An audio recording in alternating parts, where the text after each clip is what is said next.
Hi, I'm Bill Swanson, President of Tri-County Air Conditioning and Heating. And today we're going to talk about why a service bill is so much. Why does it cost so much to replace an evaporator coil or a compressor or a thermostatic expansion valve or a filter dryer? And I'm agreeing, it is expensive. It's like $600, $700, $800, $900 just in labor and in extra materials that are needed to replace a part like this. But I'm going to refer back to another video that we did earlier on how to help your unit last longer. And this is going to help explain why it costs so much. If you remember, the coils, the evaporator coil or condensing coils are like the lungs of your body. It's where all that heat transfer takes place. And if it leaks, it needs to be replaced. Now the coil may be in warranty with the manufacturer, like, hey, I got this coil under warranty, but why is it so expensive? Well, there's labor and there's parts that you don't know about. There are different valves. There are different connectors that are needed.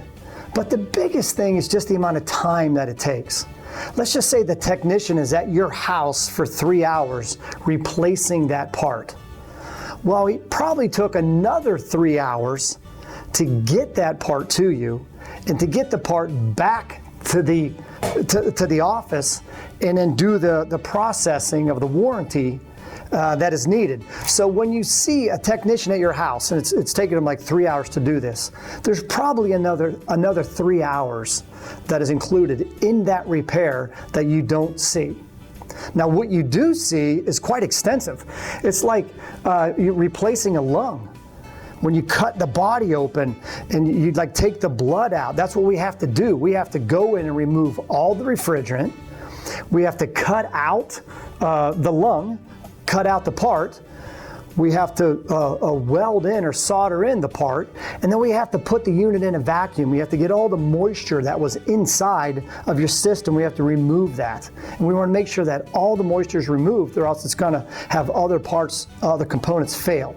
So you put it under vacuum, 500 microns, and then you have to weigh in, put the refrigerant back in. So the refrigerant in your system is similar to the blood in your body.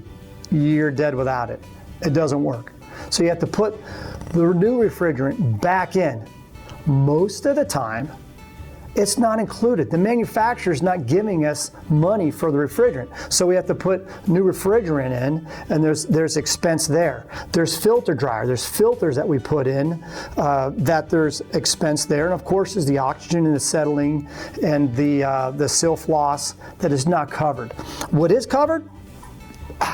The coil. The manufacturer, when we send them this coil with proof of payment, then they will send us back the payment, and many manufacturers minus the cost of delivery.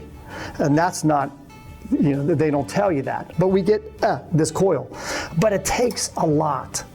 It takes a lot of work to order the coil, get the coil back to your house, properly install the coil, get the coil back to the shop, do all the warranty processing that takes place, and then continue to look over our invoices from the manufacturer to make sure that we got the credit. So there's a lot involved in that. And you can put this thing in real quickly, and of course, this is maybe 30, 40 pounds, and all the air handlers are, in the garage vertical. No, some of them are in the attic. Some of them are hanging from the garage. It is not easy. So I hope that helps to answer why is the refrigerant repair, especially in warranty, so expensive. We don't want it to be, but there's just so much involved that you don't see going on in the background. But there's also a lot that's involved in just cutting open the whole system and making sure that it's done right and it's done clean. So hope that helps. And if you have any questions, you can always call Tri-County Air at 941-485 and a bunch of twos. Thanks. No matter what the weather, Tri-County makes it better.